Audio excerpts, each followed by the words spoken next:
Hey, you're listening to Nova 96.9, the Fitzy and Whipper Show. Today, we are here with Dr. Learmonth explaining the history of oil.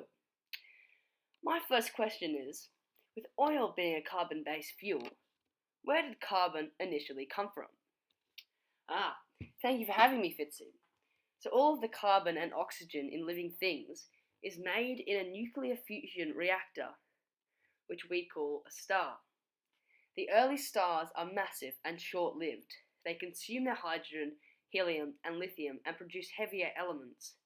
When these stars die, the elements of life, carbon and oxygen, are spread throughout the universe. The stage is now set for life to begin. We humans are carbon-based life forms, and oil a carbon-based fuel. So as the Earth entered the Carboniferous era, it experienced the highest ever atmospheric oxygen levels. It is during this time when plants grew and died at incredible rates in environments where oxygen was so scarce that they did not decompose. This lack of oxygen enables them to maintain the hydrogen-carbon bonds, a necessary ingredient for the production of oil and gas. Do you have an explanation for the inconsistent dispersion of oil across the world? I do, in fact. Because the plate tectonics are responsible for creating a pressure cooker that slowly matures plants and animals into oil and gas, it also determines the location of oil reservoirs across the globe, with deserts, Arctic areas, and river deltas holding the largest carbon reserves on Earth. Right, and this causes some problems, doesn't it? Yes. This inconsistent dispersion of oil across the globe has caused generations of political unrest. We can see this in the ongoing crisis of the Middle East, and possibly most notably during the Pacific War. Oil and oil production was identified as vital by countries for their war efforts in World War II.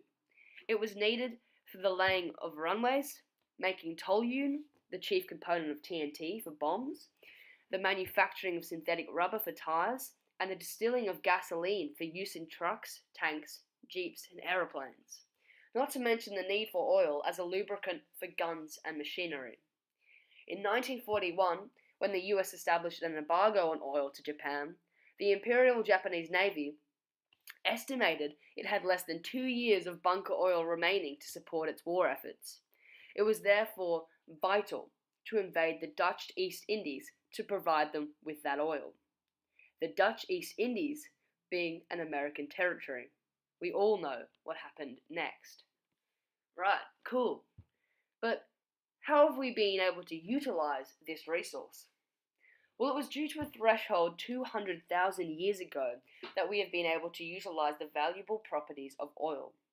Humans' ability to use symbolic language enabled us to share ideas and knowledge through collective learning. Therefore, our control of the resources in our environment increased, including oil. With the technological breakthroughs of the 20th century, oil emerged as the preferred energy source.